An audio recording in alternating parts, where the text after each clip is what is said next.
Majority Leader, 30 seconds. 30 seconds. Honorable Speaker, thank you for bringing us back to order.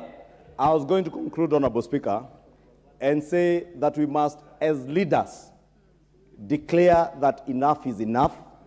No more blood should be shed in this country.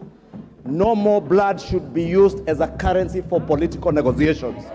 And for the record, Honorable Speaker, and as government spokesperson in this House, I want to say for the record, even with the bloodshed, Honorable Speaker, there shall be no handshake. We shall not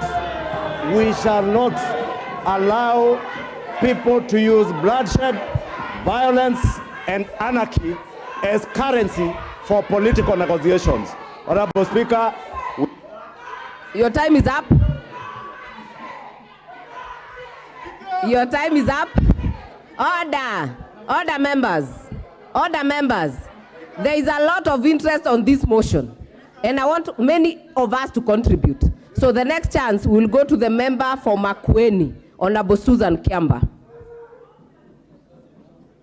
Thank you, Madam Speaker, for giving me an opportunity to make my contribution on this very important motion.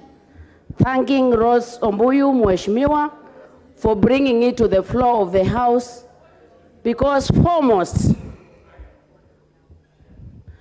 I think I am among the members who have come to the Parliament for the first time. And one reason why I wanted to come to Parliament, because I've been in the community development, I wanted to come to a place where at one button we can institutionalize change.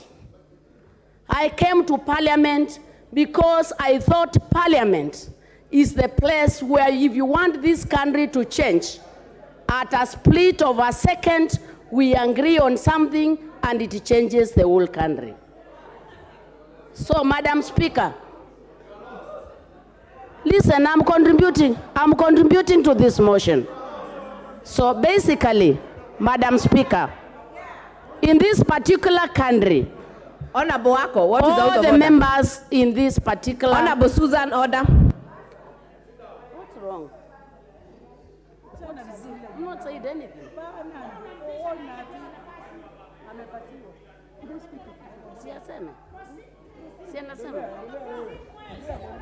Thank you. What is the Speaker? Thank you, Madam Speaker. Thank you for giving me the mic, Madam Speaker. I wouldn't want to interrupt my friend, Mheshimiwa. But what she's saying, you know, it is true that this is a place to come and reason, debate, so that we can bring changes. But how can we do that, Madam Speaker, when others interfere with you, make noise like my good friend Millie Odambo?